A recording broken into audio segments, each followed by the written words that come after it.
When museum docent Frank Sullivan unlocked the sick bay that Tuesday morning, he expected to find everything exactly as he had left it the night before.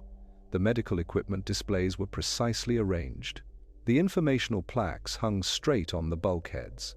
Every detail reflected hours of careful preparation for the day's school group tours. Instead, he found chaos. Blankets that had been folded and stored were now spread across the examination tables. Medical instruments that had been secured behind glass were scattered about, as if someone had been using them urgently.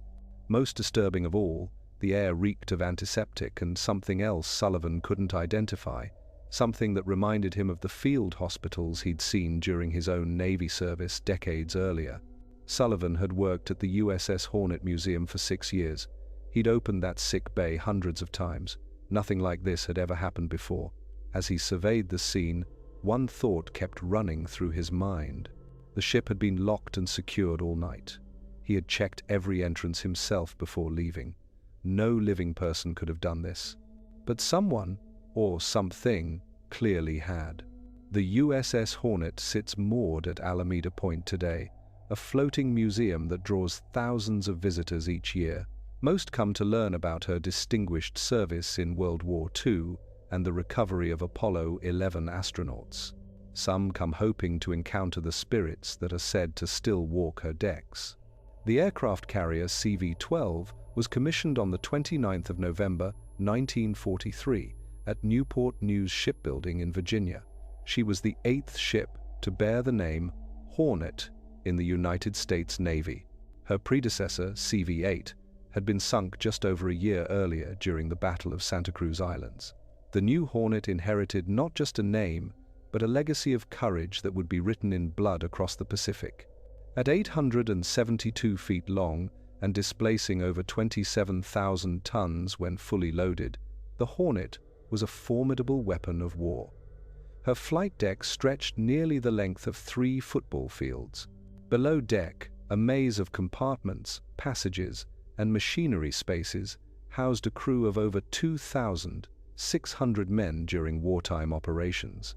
From the moment she left port in March 1944, the Hornet found herself in the thick of combat. Her aircraft participated in raids on Japanese positions across the Pacific. The carrier supported landings at Hollandia, Truk, Saipan, and the Philippine Sea. Each battle brought death to her decks. Damaged aircraft limped back with wounded or dying crew members. Enemy fire found its mark more than once. The ship's most harrowing moment came during the Battle of the Philippine Sea in June 1944. A Japanese torpedo bomber, already burning and with its pilot likely dead, slammed into the Hornet's flight deck. The explosion killed 2 sailors instantly and wounded several others. Fuel fires raged across the wooden deck planking. Men fought desperately to contain the flames, while medical personnel tended to the wounded and dying. Seaman First Class Robert Hayes was on damage control duty that day. Years later, he would tell his family about pulling bodies from the wreckage. Some of his shipmates were burned beyond recognition. Others died slowly from their injuries in the sick bay below decks. Hayes claimed he could still hear their voices calling for help long after the battle ended. The Hornet continued her combat operations for the remainder of the war. She participated in strikes against the Japanese mainland, including raids on Tokyo Bay. When Japan surrendered in September 1945, the carrier had earned 7 battle stars and the Navy Unit Commendation, but the cost had been steep. 59 men died aboard the ship during her wartime service. Many more were wounded or killed in aircraft that never made it back to her deck. After the war, the Hornet served in various capacities. She was mothballed in 1947, reactivated for the Korean War, and later converted to an anti-submarine warfare carrier. Her final mission came in July 1969, when she recovered the crew of Apollo 11 after their historic moon landing. The ship was decommissioned for the last time on the 26th of June, 1970. For over 20 years, the Hornet sat abandoned at the Naval Inactive Ship Maintenance Facility in Bremerton, Washington. Rain and salt air slowly ate away at her paint and metal. Seagulls nested in her superstructure, but according to the caretakers who occasionally inspected the vessel, she was far from empty. Chief Petty Officer William Burke was part of a maintenance crew that boarded the Hornet in 1983. Their job was to assess the ship's condition and recommend whether she should be scrapped or preserved. Burke had served aboard carriers during the Vietnam War, so he was familiar with the sounds a ship makes. The creaking of metal, the whistle of wind through the superstructure, the lapping of water against the hull. What he heard aboard the Hornet was different. "We were down in the engine room checking for leaks," Burke recalled in a 1995 interview. "The place was dark except for our flashlights. We could hear footsteps overhead like someone walking on the deck above us. But we were the only ones aboard. The ship had been sealed for years." Burke and his team investigated the sounds. They climbed to the deck where they thought they had heard the footsteps. The space was empty. Dust covered everything in thick layers. No one had walked there recently. But as they stood listening in the darkness, they heard the footsteps again. This time they seemed to come from even higher up, perhaps the flight deck. "It went on like that for hours," Burke said. "We'd followed the sounds, but we never found anybody. My men started getting nervous. A couple of them wanted to leave. I don't blame them. There was something unsettling about that ship, like it was still alive somehow." Other maintenance crews reported similar experiences. Voices speaking in compartments that should have been empty. The sound of aircraft engines starting up, even though no planes had been aboard for years. Doors that had been secured with heavy chains found standing open the next morning. In 1991, the aircraft carrier Hornet Foundation acquired the ship with plans to turn her into a museum. The vessel was towed from Bremerton to Alameda, where work began to restore her to museum condition. The project would take several years and hundreds of volunteers. Many of those volunteers would have their own encounters with the unexplained. Restoration work typically began early in the morning and continued well into the evening. The ship's electrical systems had been shut down for decades, so workers used portable generators and battery-powered lights.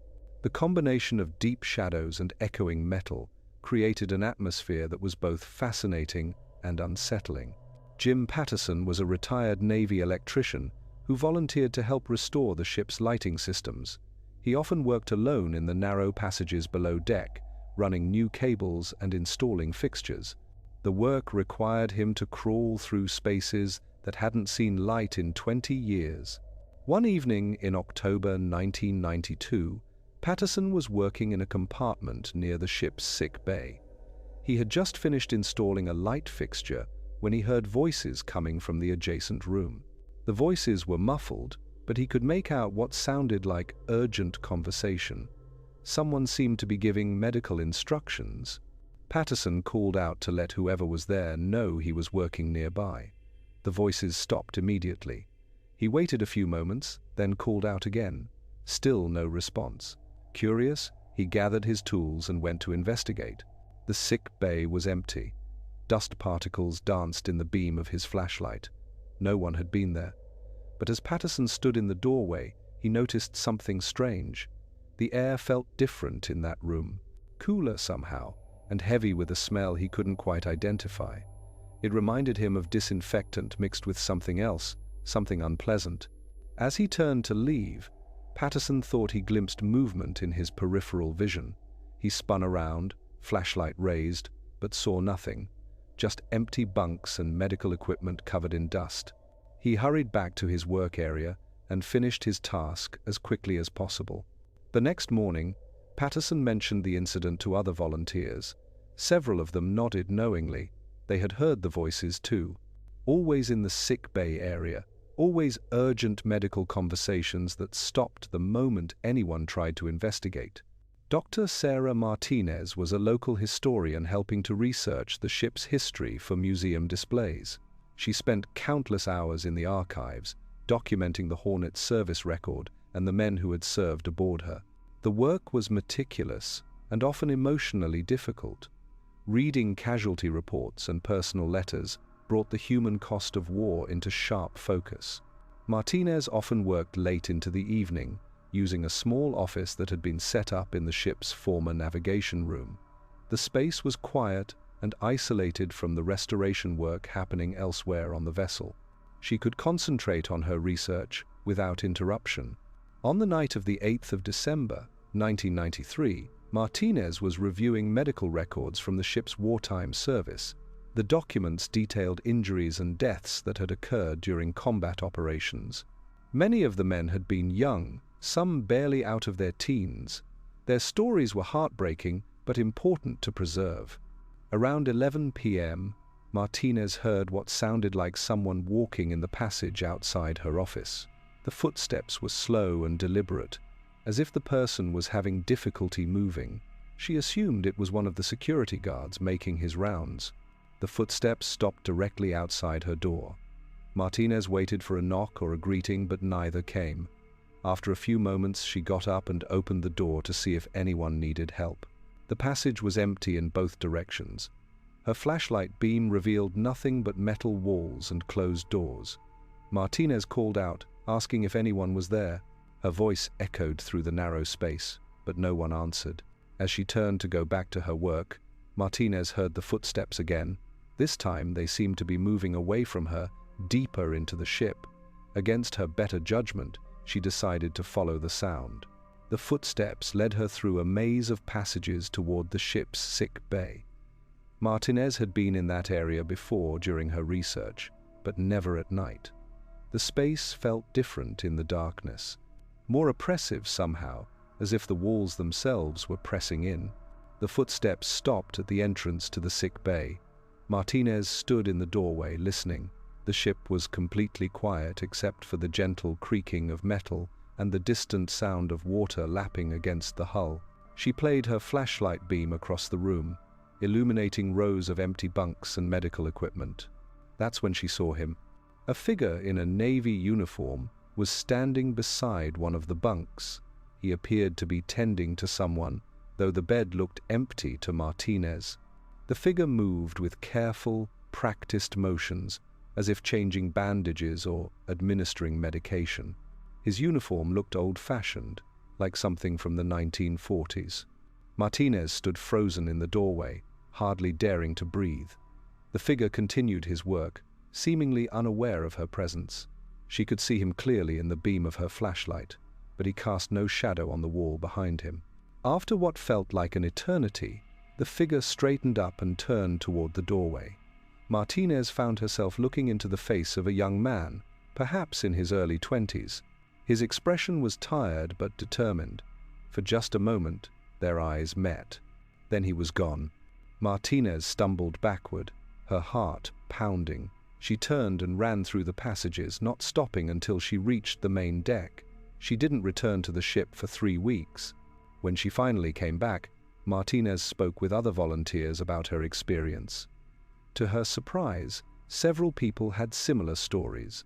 They had seen figures in old Navy uniforms throughout the ship, always young men, always seemingly engaged in some duty or task, and always disappearing when directly confronted. The museum opened to the public in 1998, bringing thousands of visitors aboard the Hornet each year.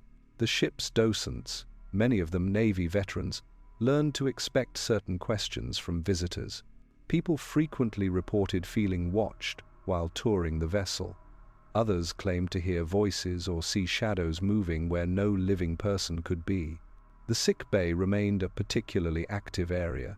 Visitors often reported feeling suddenly cold when entering the space. Some claimed to smell disinfectant or medicine, even though the compartment had been cleaned and sanitized years earlier. Children were especially sensitive to whatever presence lingered there. Many refused to enter the room, crying or clinging to their parents. Tom Wheeler became the museum's facilities manager in 2001. A former Navy machinist mate, Wheeler had served on carriers and was comfortable working in the confined spaces of a ship. But even he admitted that the Hornet had an atmosphere unlike any vessel he had known. "I've worked on ships for 30 years, Wheeler said in a 2003 interview. They all have their own personality, their own sounds and smells, but the Hornet feels different. It's like the ship remembers things. Important things that happened here. Wheeler's job required him to inspect every part of the vessel regularly. He carried keys to compartments that were off limits to the public. Some of these spaces hadn't been opened in years. Others were too dangerous for casual visitors due to low ceilings, sharp edges, or unstable flooring.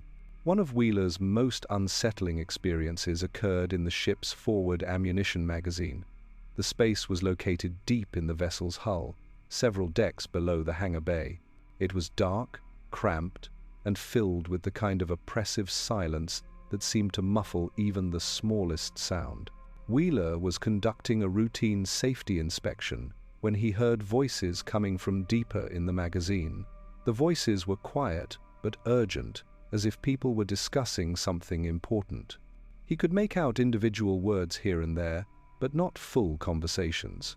Following the sound, Wheeler made his way deeper into the ammunition storage area. The voices seemed to stay just ahead of him, always coming from the next compartment over. He began to feel like he was playing a game he couldn't win. Finally, Wheeler stopped and called out loudly, asking whoever was there to identify themselves. The voices stopped immediately. In the sudden silence, Wheeler realized how far from the main part of the ship he had traveled. He was alone in a space where an accident could leave him trapped for hours or days. As he turned to leave, Wheeler heard one last voice. It was clearer than the others, close enough that it seemed to come from right beside him. A young man's voice, speaking with what sounded like a southern accent. "We're still here," the voice said. "We're still on duty." Wheeler didn't stop moving until he reached the main deck. He completed his inspection report, but made no mention of the voices. Some things, he decided, were better left unexplained. The museum's security guards developed their own unspoken protocols for dealing with the ship's unusual activity.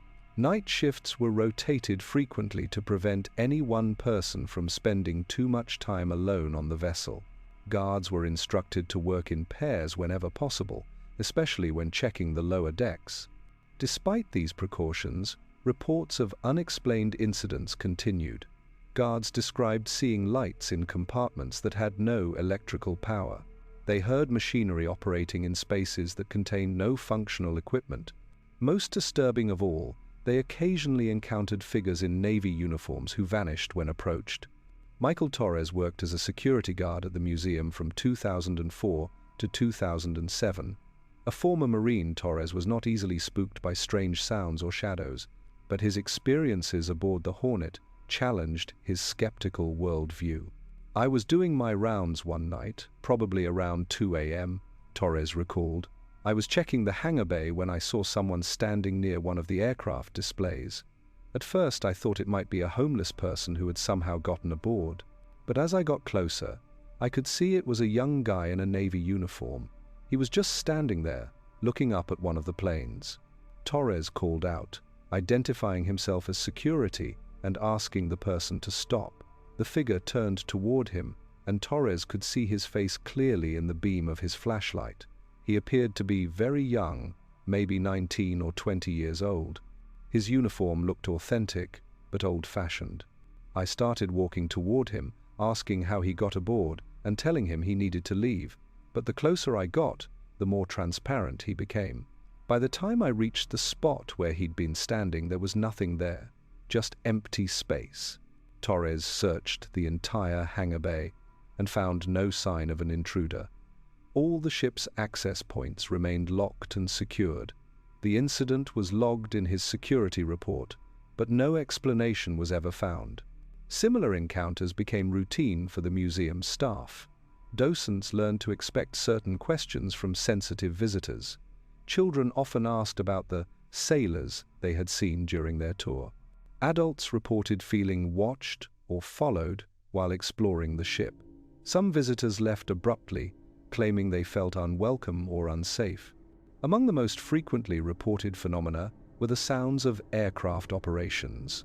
Visitors and staff regularly heard what seemed to be aircraft engines warming up on the flight deck, even though no planes had operated from the Hornet in decades.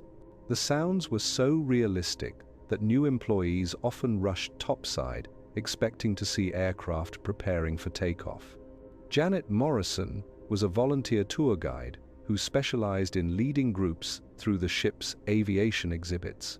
A pilot herself, Morrison could identify the sounds of different aircraft engines from her years of flying experience. What she heard aboard the Hornet defied logical explanation. "I was giving a tour to a group of aviation enthusiasts," Morrison explained in a 2006 interview. "We were in the hangar bay looking at one of the restored aircraft when we all heard it, the unmistakable sound of an F-6F Hellcat starting up.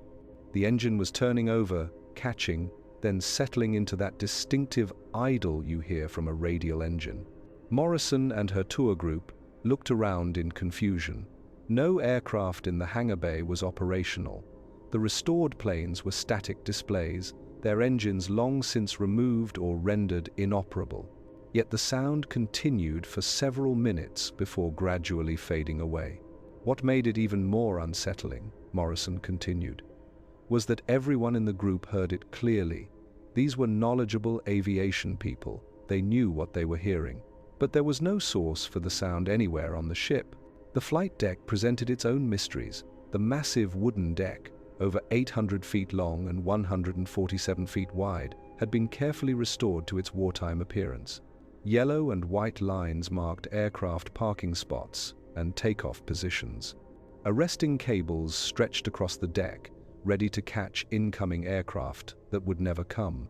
Staff members working on the flight deck often reported feeling observed, as if someone was watching their activities from the ship's superstructure. When they looked up, they sometimes glimpsed figures in the bridge windows or on the catwalks surrounding the island. But investigations always revealed these areas to be empty. Maintenance supervisor Gary Roberts had worked on aircraft carriers during his Navy service, so the flight deck of the Hornet felt familiar to him.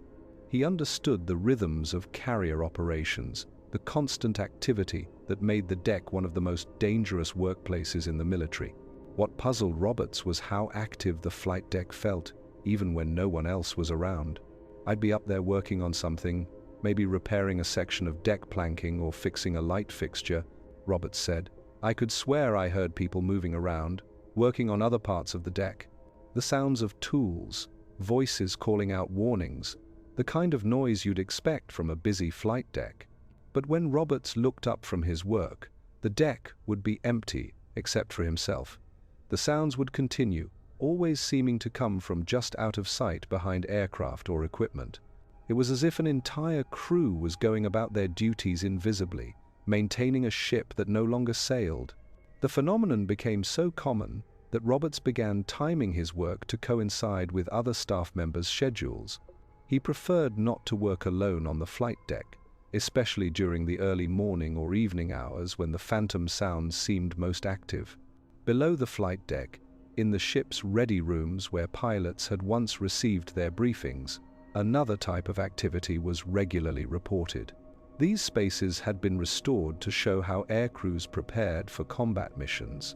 Maps, charts, and mission boards displayed the kind of information pilots needed before launching into battle. Visitors to these rooms often reported hearing voices, as if flight crews were still receiving their briefings. The voices were usually too indistinct to make out specific words, but the tone and cadence suggested urgent military communications. Some visitors claimed to feel the presence of men sitting in the restored chairs, even though the seats appeared empty. During one particularly busy weekend, museum volunteer Linda Parker was stationed in one of the ready rooms to answer visitors' questions about flight operations. The room was set up to look exactly as it would have during wartime, complete with period-appropriate furniture and equipment. As Parker chatted with visitors throughout the day, she began to notice something odd. Several people asked her about the other guide who had been in the room earlier.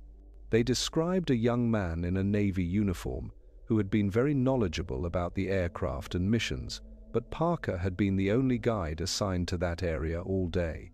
"People kept thanking me for the information the other guide had given them," Parker recalled.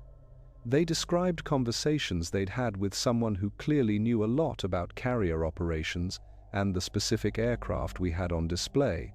But I was the only person in that room, and I hadn't talked to most of these people before. The descriptions of the mysterious guide were consistent. A young man, probably in his early 20s, wearing what appeared to be a World War II-era Navy uniform. He was said to be friendly and enthusiastic, eager to share information about the ship and its aircraft. But when visitors tried to find him again or point him out to friends, he was nowhere to be seen. Some of the ship's most disturbing encounters occurred in the engineering spaces deep below the waterline. These areas, cramped and filled with machinery, had been the domain of the ship's engineering crew during her active service. The spaces were hot, noisy, and dangerous during wartime operations. Steam pipes, electrical cables, and rotating machinery created a hazardous environment where a moment's inattention could be fatal. Chief Engineer Mark Thompson had served on similar ships during his Navy career, so he was comfortable working in the Hornet's engineering spaces. His job was to maintain the ship's electrical and mechanical systems in safe operating condition for museum visitors. The work often required him to spend hours alone in the depths of the ship. Thompson's most unnerving experience occurred while he was working on the ship's auxiliary power system. The equipment was located in a compartment several decks below the main visitor areas. The space was lit only by portable work lights, creating deep shadows between the machinery. As Thompson worked, he became aware of sounds that seemed to come from deeper in the engineering section. At first, he assumed it was another maintenance worker performing some task, but the sounds were wrong somehow. He could hear what seemed to be steam hissing through pipes, machinery operating at full capacity, and voices calling out over the noise. The problem was that none of the ship's original engineering equipment was operational. The boilers had been shut down for decades. The steam pipes were cold and empty. The massive turbines that had once propelled the ship through Pacific waters were silent and still. Yet Thompson continued to hear the sounds of an active engine room. The noise seemed to move around him, always coming from just out of sight in the maze of machinery and piping. When he followed the sounds, they would shift to another area of the engineering space. It was like the ship was still running, Thompson said in a later interview. I could hear all the sounds of normal operations: steam, turbines, generators, pumps. But when I looked at the actual equipment, it was all cold and shut down. The sounds had no source that I could identify. The experience left Thompson deeply unsettled. He had worked in engine rooms for most of his adult life and knew every sound that machinery could make. What he heard in the Hornet's engineering spaces defied his understanding of how mechanical systems operated. The museum's management took these reports seriously, if quietly. They consulted with paranormal researchers and historians, trying to understand what might be causing the unusual activity. The consensus seemed to be that strong emotions and traumatic events could somehow imprint themselves on physical locations. Dr. James Reed, a psychologist who studied reported paranormal phenomena, visited the Hornet multiple times between 2005 and 2008. His theory was that the intense experiences of wartime service had created what he called emotional residue aboard the ship. Consider what these men went through, Reed explained in a published paper about his research. They were young, most of them barely adults, thrust into life or death situations on a daily basis. They watched friends die. They faced their own mortality repeatedly. That kind of trauma leaves marks, not just on the people who experience it, but potentially on the places where it occurs. Reed's research documented dozens of encounters reported by museum staff and visitors. The stories showed remarkable consistency. Witnesses described seeing young men in World War II-era Navy uniforms. The figures were usually engaged in some kind of work activity, as if still performing their duties aboard the ship. They appeared solid and real until directly confronted, at which point they would fade away. The sick bay remained the most active area of the ship. Reed spent several nights in that compartment, recording temperature changes and electromagnetic readings. His equipment detected frequent anomalies that had no obvious explanation. Temperatures would drop suddenly for no apparent reason. Electromagnetic fields fluctuated in patterns that didn't match any known source. On his final night aboard the ship, Reed had his own encounter. He was sitting quietly in the sick bay, monitoring his equipment, when he heard someone moving around in the adjacent compartment. The sounds were consistent with medical activity, someone checking on patients and organizing supplies. Reed recorded audio of the sounds and later had it analyzed by acoustic experts. The analysis confirmed that the recordings contained human voices and movements, but no technical explanation could be found for their source. Among the most compelling accounts came from Navy veterans who visited the ship as part of reunion groups or historical tours. These men had served on similar vessels and understood the routines of shipboard life. Their reactions to the Hornet often differed markedly from those of civilian visitors. Captain Robert Hayes, who had commanded a destroyer during the Korean War, visited the Hornet as part of a Navy League event in 2003. Hayes was given a private tour of areas normally off-limits to the public, including the ship's combat information center and communication spaces. As he explored these areas, Hayes began to feel increasingly uncomfortable. The spaces looked authentic and well-maintained, but something felt wrong to his experienced eye. It took him several minutes to identify what was bothering him. The ship felt occupied, Hayes explained later, not by museum staff or visitors, but by crew members. I could sense the presence of men going about their duties, even though I couldn't see them. It was like walking through a ship that was still in active service, but with an invisible crew. Hayes' sensation grew stronger as the tour continued. In the radio room, he reported hearing the faint sound of Morse code transmissions, even though no equipment was operating. In the navigation spaces, he glimpsed what appeared to be someone working at the chart table, updating position plots and weather information. I've been on dozens of ships during my career, Hayes said. Active ships have a feeling, a sense of purpose and activity that you can't fake. This museum ship had that same feeling, which should have been impossible. Museums are static displays. They preserve history, but they don't live it. The experience left Hayes with a deep respect for the Hornet and the men who had served aboard her. He returned several times over the years, each visit reinforcing his conviction that something of the ship's wartime crew remained aboard. As word of the Hornet's reputation spread, the museum began attracting visitors specifically interested in paranormal phenomena. Ghost hunting groups requested permission to spend nights aboard the ship, using specialized equipment to document unusual activity. These investigations produced mixed results. Some groups reported significant paranormal encounters, while others found nothing unusual. The ship seemed to respond differently to different people, as if choosing who would be allowed to witness her mysteries. Professional paranormal investigator Maria Rodriguez conducted 3 separate investigations aboard the Hornet between 2007 and 2009. Her team used electronic voice phenomenon recorders, electromagnetic field detectors, and thermal imaging cameras to document any anomalous activity. Rodriguez's first investigation focused on the sick bay area, where the most encounters had been reported. Her team spent 12 hours in the space, monitoring for any unusual phenomena. Initially, their equipment detected nothing out of the ordinary. That changed around 3 in the morning, during the ship's quietest period. The team's thermal cameras began registering cold spots that moved through the sick bay in patterns consistent with people walking between the beds.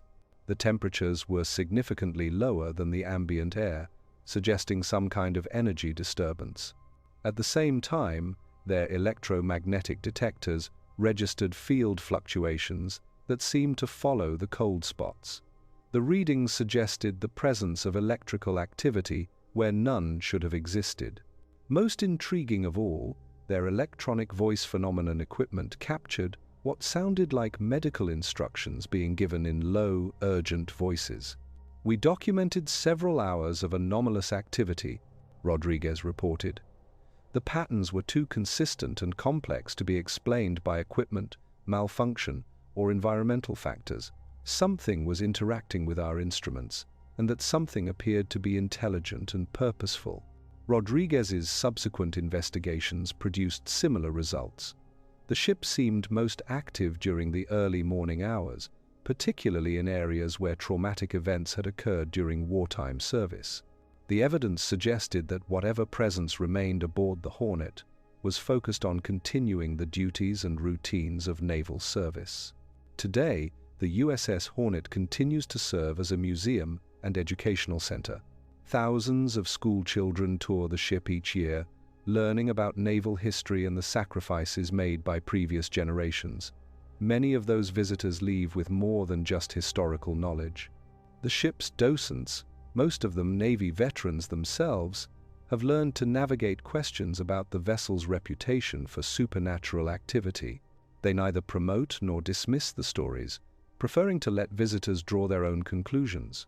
"We focus on the history," explains current museum director Patricia Kim. "The Hornet has an amazing story to tell about courage, sacrifice, and service to country. If some people sense something more than history when they visit, that's between them and the ship." The men who died aboard the Hornet during her years of service were buried with full military honors. Their names are inscribed on memorial walls and preserved in official records. But according to those who know the ship best, not all of them have truly left. Security guards still report unusual activity during night shifts. Visitors continue to describe encounters with figures in Navy uniforms. The sick bay remains a place where many people feel an inexplicable presence watching over them. Perhaps most telling are the reactions of Navy veterans who tour the ship. Many of these men served on similar vessels and understand the rhythms of shipboard life. They recognize the sounds of a ship at sea, the feel of metal decks under their feet, the close quarters where men lived and worked together. These veterans often spend longer than other visitors exploring the Hornet's compartments and passages. They read the historical displays carefully and examine the restored equipment with knowing eyes. And many of them leave with the quiet conviction that the ship still maintains some of her crew. Whatever presence lingers aboard the USS Hornet, it seems to coexist peacefully with her role as a museum. The ship continues to educate new generations about naval history and the cost of freedom. Whether her former crew members are somehow still serving that mission remains a question that each visitor must answer for themselves. Frank Sullivan eventually solved the mystery of the disturbed sick bay that Tuesday morning.